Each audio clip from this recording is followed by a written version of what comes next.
Hello and welcome to another episode of Anthony's Asylum. This is my third episode.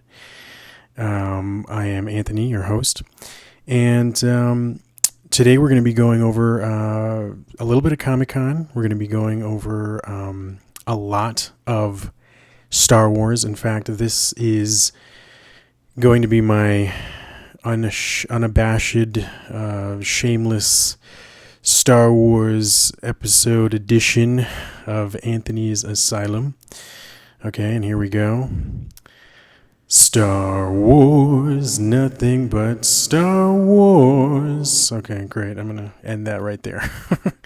Sorry, guys. But yeah, this is going to be my big Star Wars episode in which I will be talking about some recent news that has come out, such as the Han Solo movie, and the behind-the-scenes reel from Comic-Con, of course.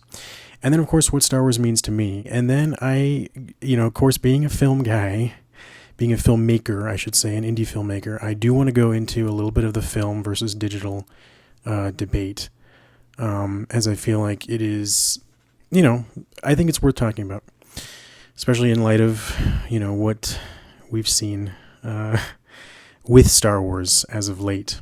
But first of all, I just wanted to mention briefly some people that I was really just shocked that have left us, that I really admired. First of all, I want to talk about James Horner, one of my favorite composers. Of course, he did the score to numerous amazing films.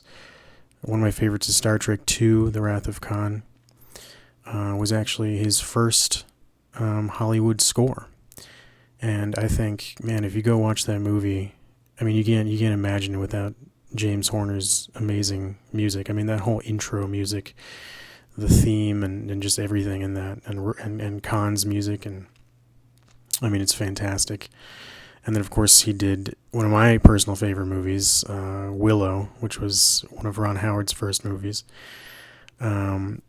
And just a lot of stuff. He did Aliens, for James Cameron, and then I think after that point he became pretty much a full-on collaborator of James Cameron. I mean, he did pretty much all of his movies after Aliens, if I'm not mistaken.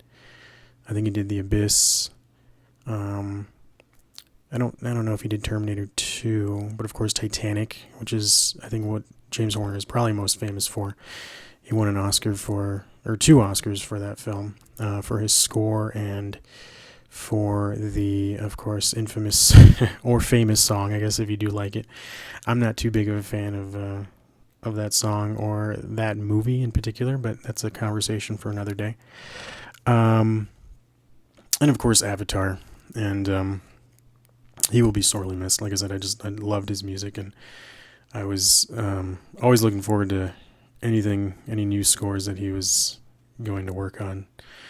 And of course I want to mention Omar Sharif, also passed away, who is probably most famous for his role in Doctor Zhivago. I know a lot of people are, hey, Doctor Zhivago, actor, died, that kind of thing. And, honestly, I have seen Doctor Zhivago, and it's not one of my favorite films. I understand its purpose, and it was a grand, sort of opulent type of movie. And I love David Lean. I love The Bridge on the River Kwai, and but of course my favorite is Lawrence of Arabia.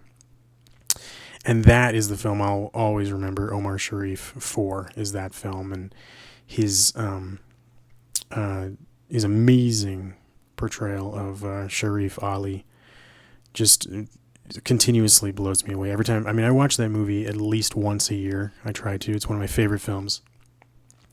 And his performance in that, I mean, completely just, supporting Peter O'Toole. I mean, Peter O'Toole alone is enough to watch that movie, but just the entire supporting cast is fantastic. And of course, Omar Sharif leads that cast in such a grand fashion. And, another great sort of personality, who passed away. And I believe he just died of natural causes. I'm not entirely sure. I know James Horner died in a plane crash, so that was very sudden, very surprising, and too soon, way too soon. I think he was only 51 years old. So, but anyway, yep, he and Omar Sharif, like I said, will be sorely missed. I also want to give a brief. I just want to say something, like I said, brief about Satoru Iwata of Nintendo. He is the CEO and president of Nintendo. And of course, we all know what Nintendo means, I think, to the video game industry, to maybe even the movie industry in some cases, definitely TV and that kind of thing. So, yeah, great guy. Just, wow, battling cancer and that kind of thing was just pretty amazing. I mean, he pretty much, I think he took over Nintendo in 2001. And you see from that point on, like, I think the amazing things he brought to Nintendo and to the industry, of course, with the Nintendo DS, pretty much revolutionizing mobile gaming forever. And of course, his brainchild, of course, was the Nintendo Wii, and of course is one of the top-selling consoles of all time. And he really bridged the gap between hardcore gaming and more casual gaming. And some would see it as okay, a negative thing in the industry, perhaps, but he did what nobody else could at that time. And still, I think the repercussions of that are still being seen to this day. Even though maybe motion control gaming was a bit of a fad. I mean, who knows, whatever. But, the truth is that, well, I think we all really enjoyed playing with the Wii at some point. So, yeah, he will be sorely missed. And he did a lot of good things. He was a great humanitarian and helped a lot of charities and that kind of thing. And I would encourage, if you don't know much about these three individuals who have passed away, I would encourage you to look them up and read about them. Or in case of James Horner, listen to his music. Amazing. Just go watch some of those movies and you will just, walk away humming a lot of those tunes and a lot of those themes. Omar Sharif, of course, like I said, go watch Lawrence of Arabia, first and foremost. Then go watch Doctor Zhivago. If you like it, good for you. If not, well, there's worse movies out there, of course. And of course, Mr. Satoru Iwata-san of Nintendo. Look him up. There would not be, probably, I don't know. I don't want to be too, cryptic or whatever, but there may not have been a Nintendo without him. At least the Nintendo that we know now and the Nintendo that was thriving and maybe not thriving so much anymore, but he really sort of extended its life to where it is now. I think. Rest in peace, all you guys, and hopefully you are somewhere safe and peaceful. But yeah, so here we go. Star Wars, yeah. Comic-Con, yeah, right? Awesome, okay. So there's some really good things at this year's Comic-Con, specifically movie-related, I think. Of course, there's the new Batman versus Superman trailer, which just knocked it out of the park. I'm sorry, I'm not really going to call it Batman v Superman Dawn of Justice. That title is just a mouthful. And it is just, quite frankly, pretty bad.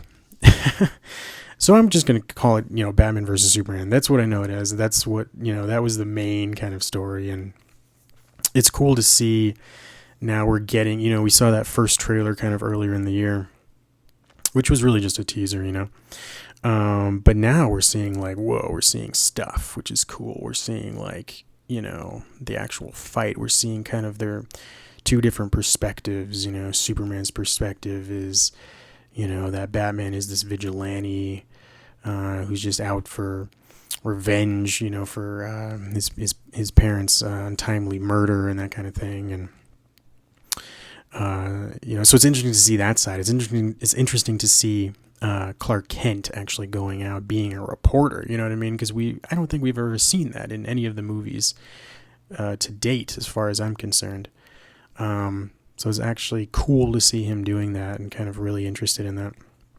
And then, of course, it's cool seeing the other side of that, Batman's perspective, Bruce Wayne's perspective. It's interesting to now see, oh, wait, like you see a little bit in the trailer, Bruce Wayne is actually in Metropolis at that point. When in the last movie, Man of Steel, when Superman and General Zod were duking it out in the city, pretty much leveling the entire city. One of the buildings, I guess, was one of the Wayne Enterprise buildings, or Wayne Financial, or something like that. I don't remember what it showed in the trailer, but something like that.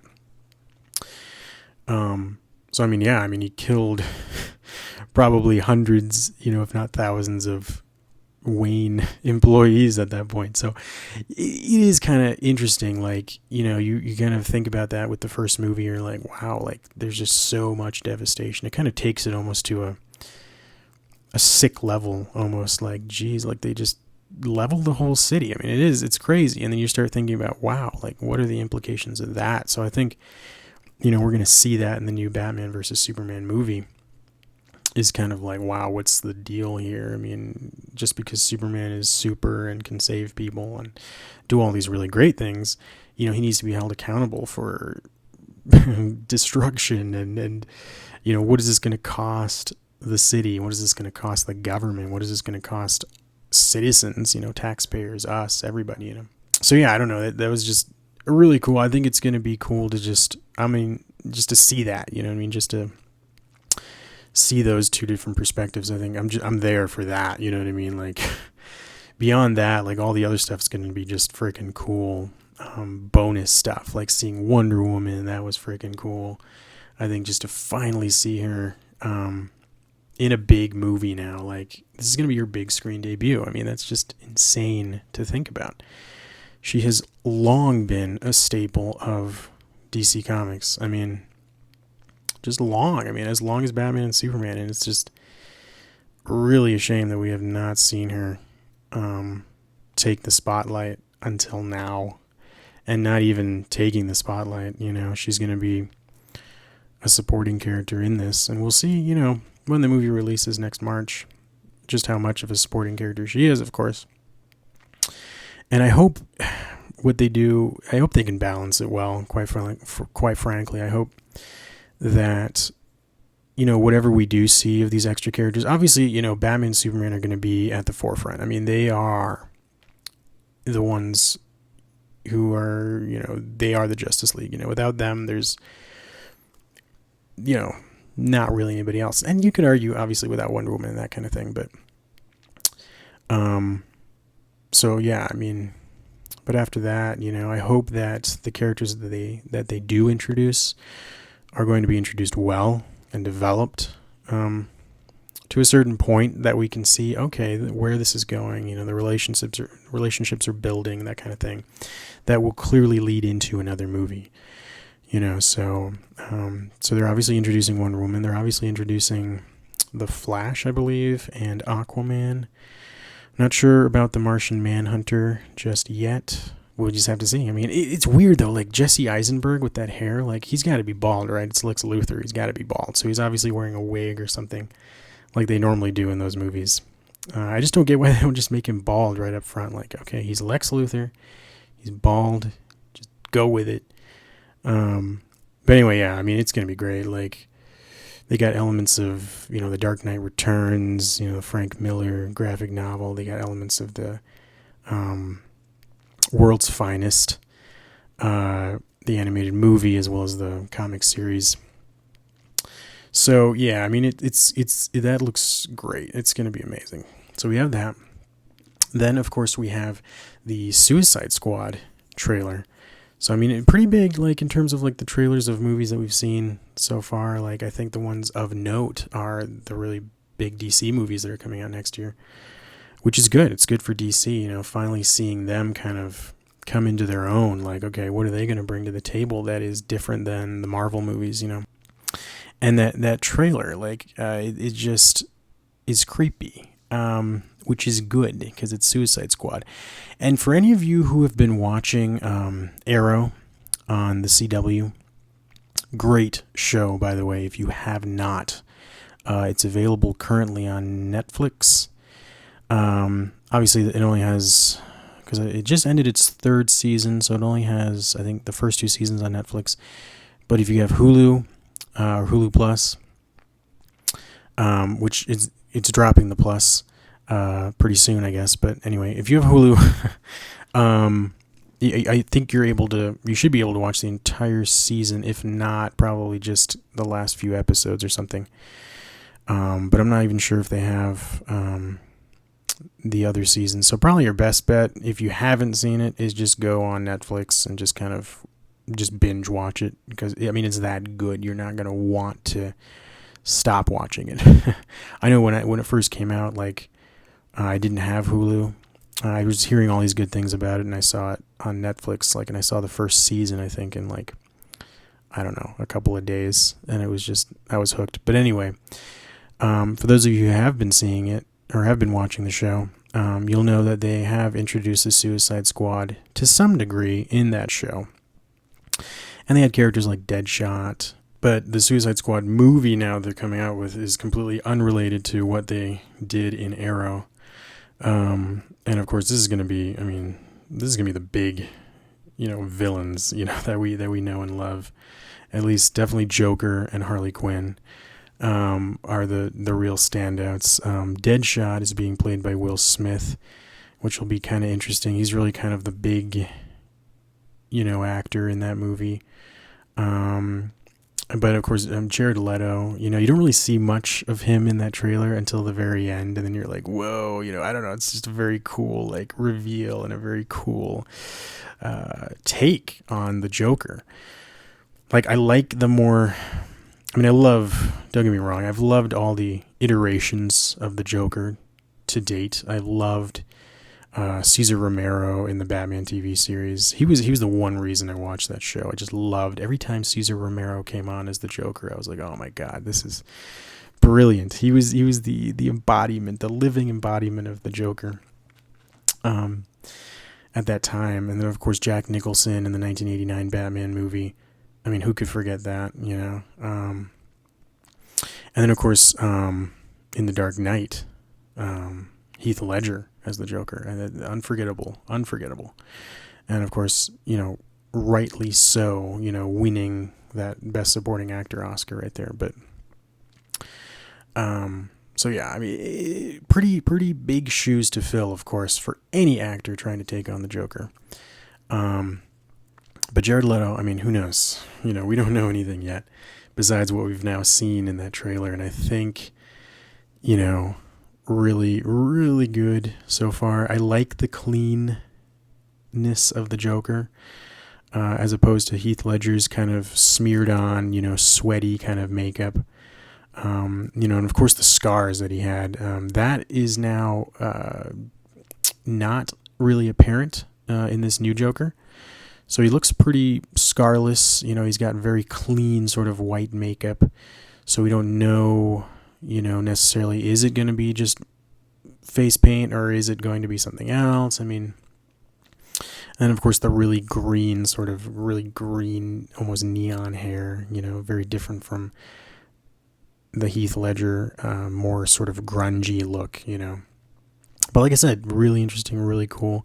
He kind of has that sort of Heath Ledger-y type voice of the Joker, which I kind of like. But we'll see. Like I said, it was a very brief snippet of what's to come. And then, of course, I got to talk about Harley Quinn. Oh, man. God, I forgot the name of the actress playing her, though. Amanda Waller, I think. God, I don't know. Sorry.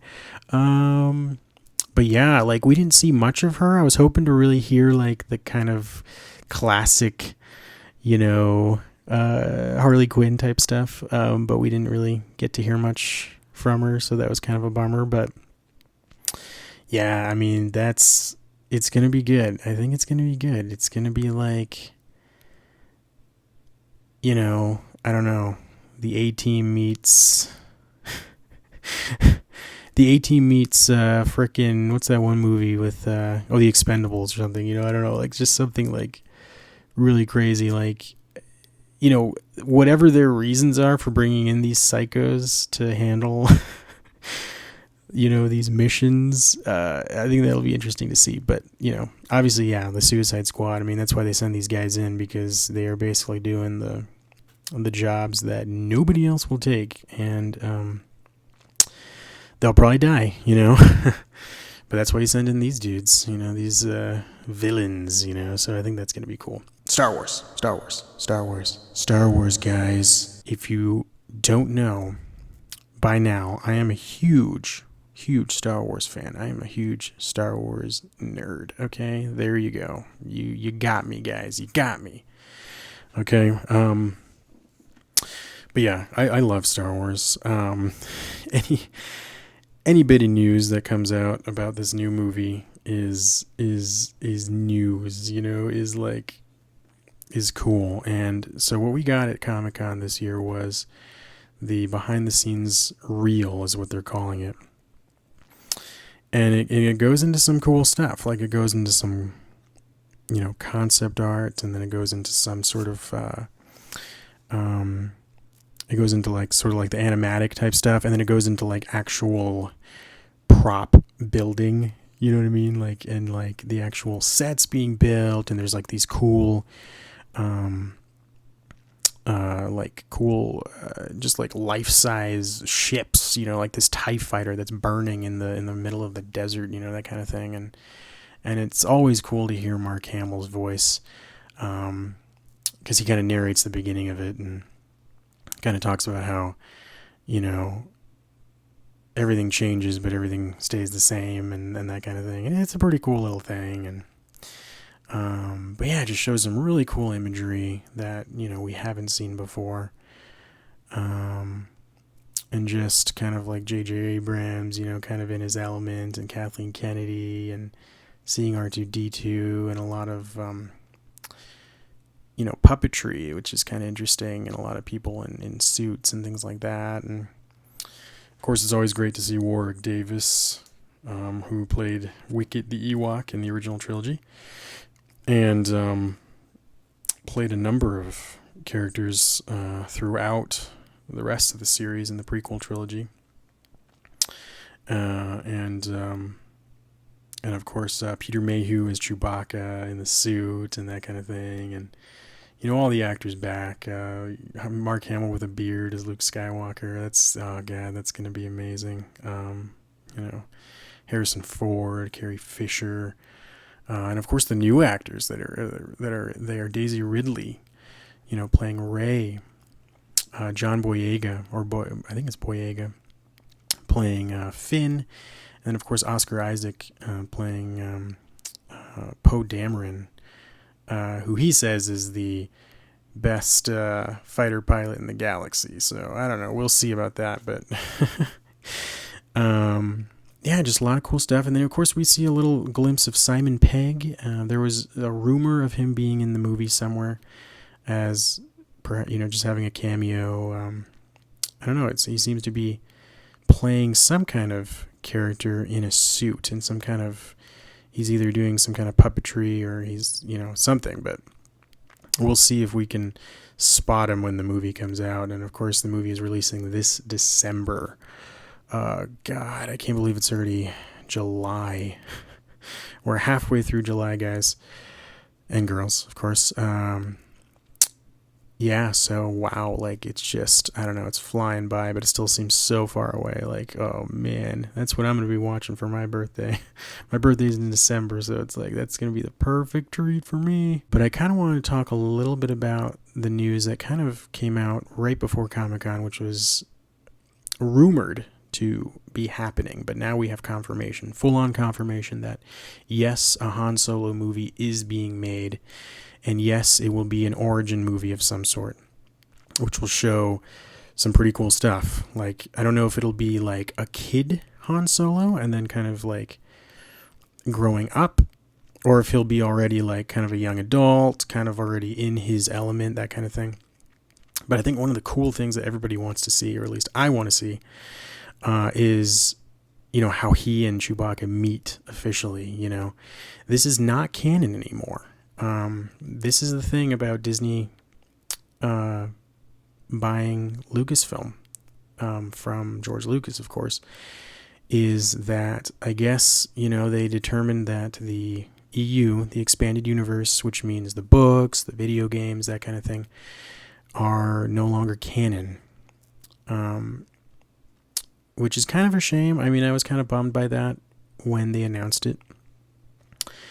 I understand it now, but I'm still kind of like, But, like I said, it gives them the freedom as they go forward now to make the stories that they want to make. And it's not to say that they're not inspired by the EU, the expanded universe. I think I can already kind of see, definitely with the trailers and what footage we have seen of the new movie that's coming out, that they are definitely taking inspiration from the EU. So I think to those of you who are just kind of like pissed about it, like, I think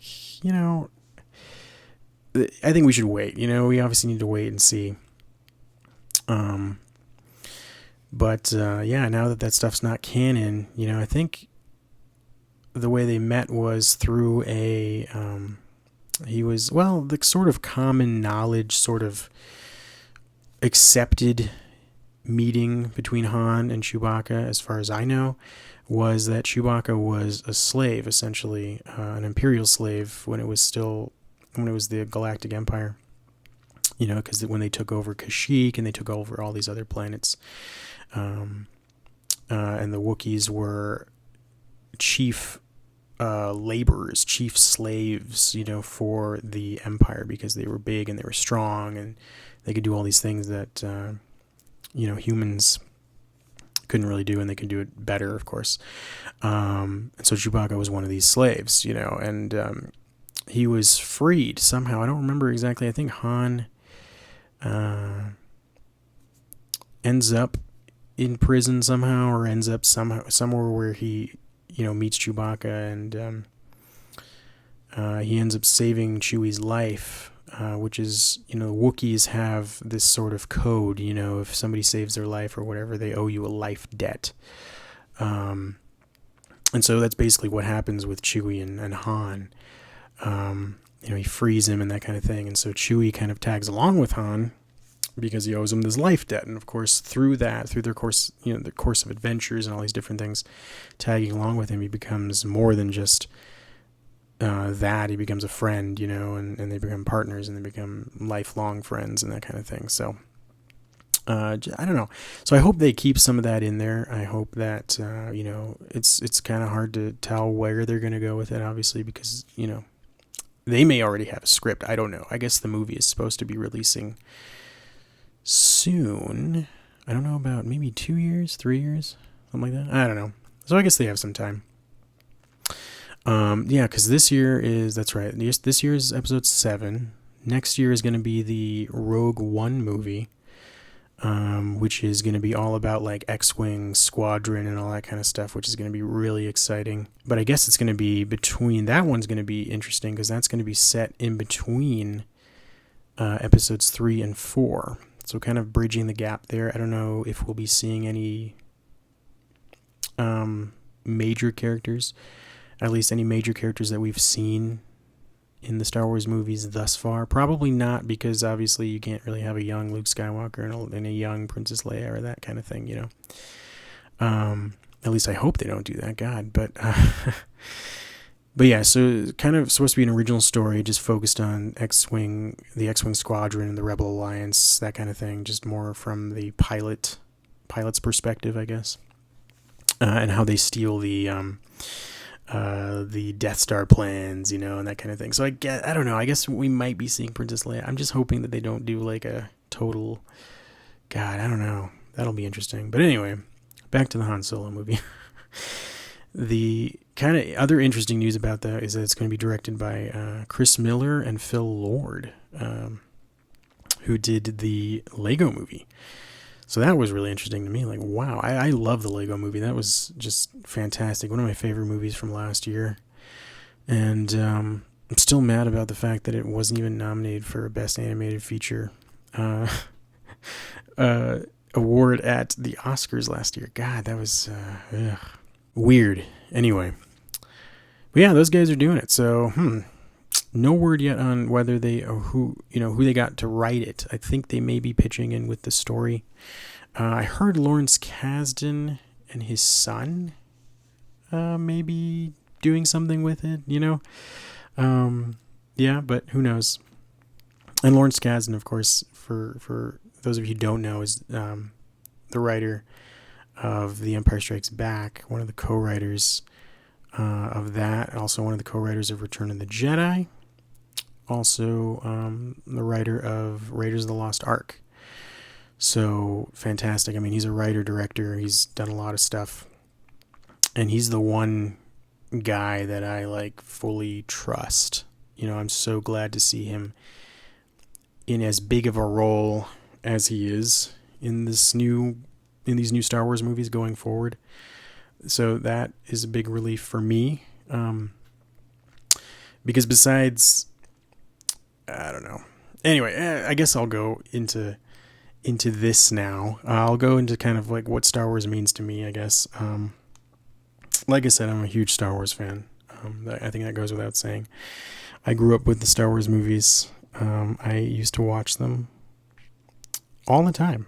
And even though I owned the movies when I was a kid, whenever it was on TV, if I was flipping through channels, I would stop and I would watch them. And it was so insane. I remember my sister and my parents saying, we have this movie on tape, because of course at that time it was VHS. For those of you who do not know what VHS is, look it up. But yeah, before DVDs and Blu-rays, we used to watch stuff on tapes. Crazy, right? I'm not that old, by the way. At least I hope not. God. Now I'm feeling old. But yeah, it was why are you watching this? You're sitting through the commercials when we actually have the movie on VHS or on tape or whatever they would used to say. And it was God, you know what? I'm just trying to enjoy this movie. Can you leave me alone? But anyway. So yeah, I grew up with the movies. I can't even imagine a time where I didn't know what Star Wars was. It was just always there.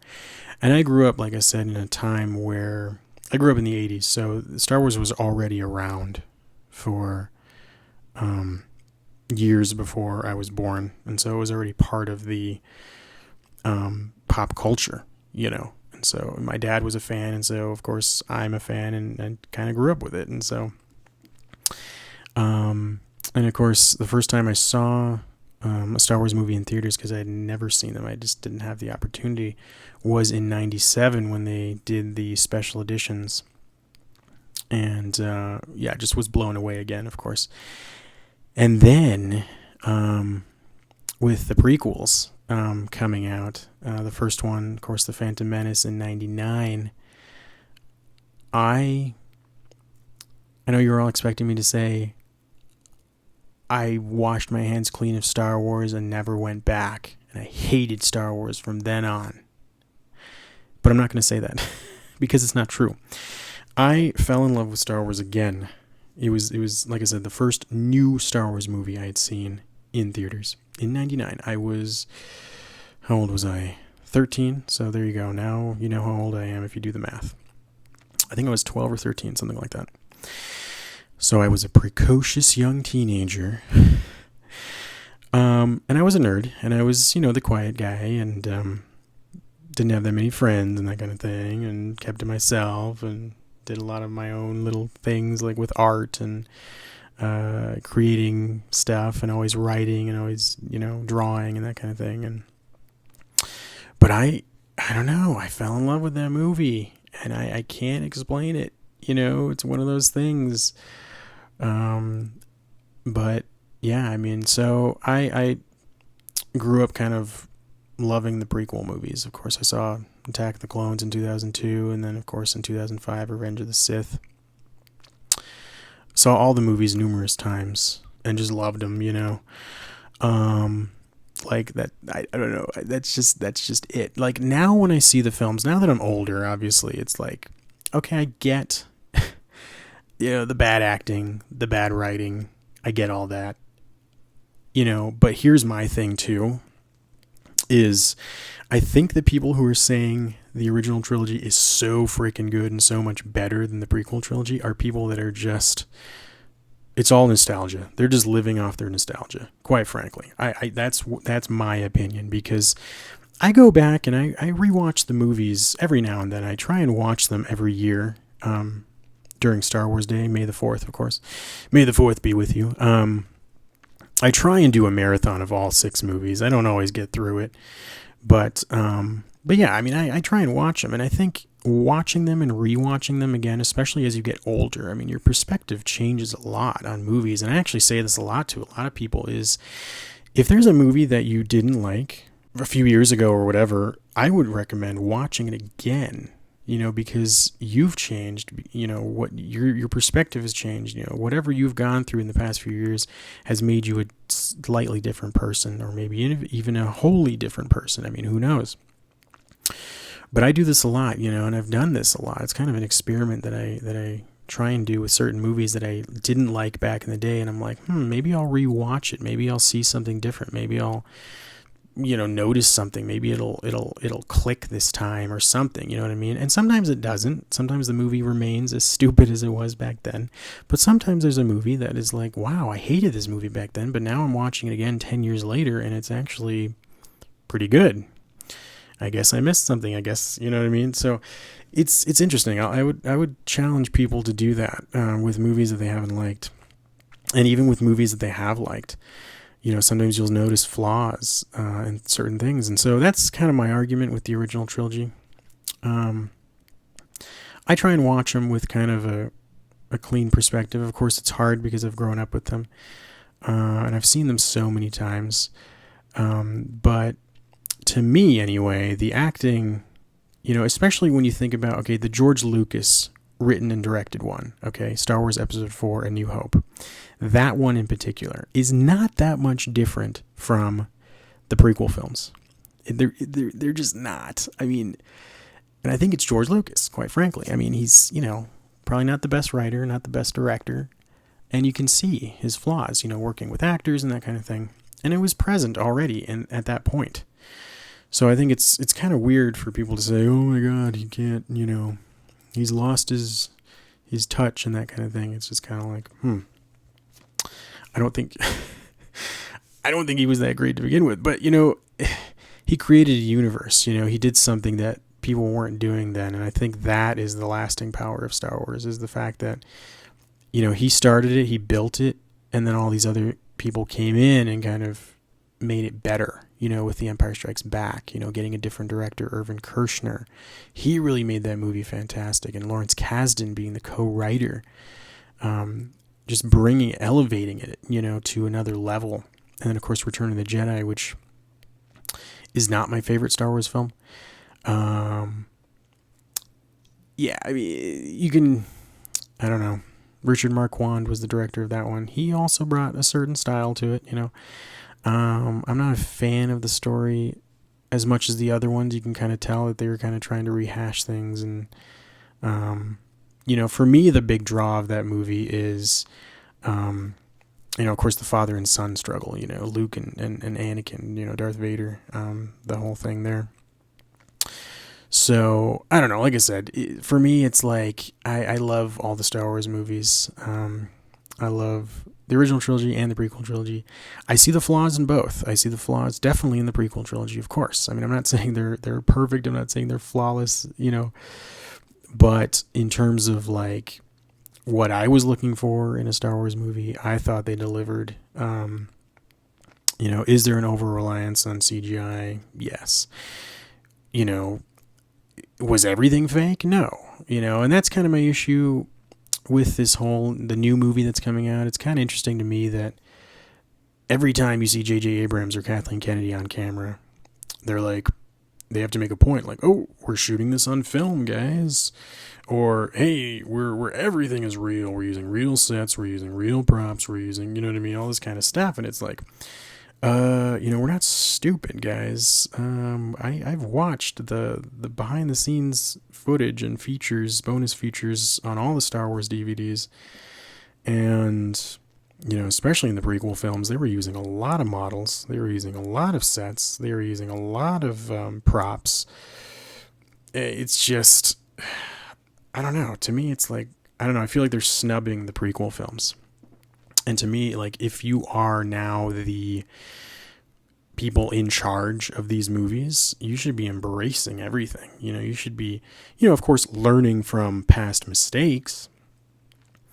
With, of course, I think getting better actors and working with your actors, and I think in a way that George Lucas couldn't, and of course, hopefully getting better writers and that kind of thing. And like I said, Lawrence Kasdan, seeing him back as one of the main writers is just going to be fantastic, I think. I hope, you know what I mean?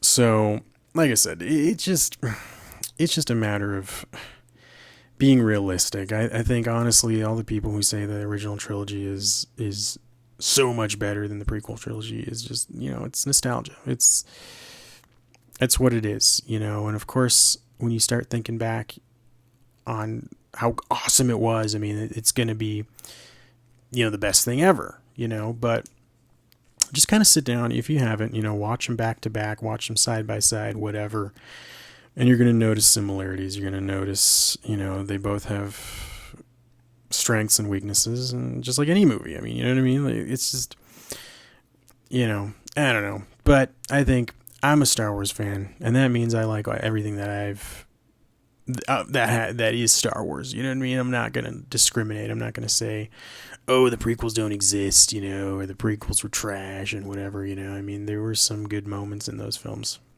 as well as some bad moments. But like I said, I could say the same thing about the original trilogy. So anyway, that's what Star Wars means to me. It's everywhere in my life, and I think it's so cool. That's the one thing I think we should be focusing on, okay? As Star Wars fans, let's focus on the future. Let's focus on where we're going. I think it's so cool now that Star Wars is in the hands of different filmmakers. I think that's fantastic. And as an indie filmmaker, as somebody who, would love to do something like that, now that door has been opened. Now it's like we're seeing all these different filmmakers, being able to be a part of Star Wars in a way that they couldn't before, because George Lucas had this grasp on it, and that was his right. You know what I'm saying? It's not like, that's his creation. Do whatever the hell you want with it. But now that it's open for all these filmmakers, it's like, damn, that's awesome. That gives me hope. Like, man, in the future, if I ever get to that point, if I am so lucky, I could be part of that. I could be making a Star Wars movie. I don't know. Like, it's just cool to think about. So that's, I don't know. It's going to be cool. And I think just looking forward, I think we should just be like, yeah, I am trying not to be taken up with the hype train this time like I was the first time with the prequel trilogy. But of course, I was like 12 or 13, so you got to forgive me for that. But I am now older. I am an adult. I now have children of my own. I think it's so cool that my kids can now experience a new trilogy of films.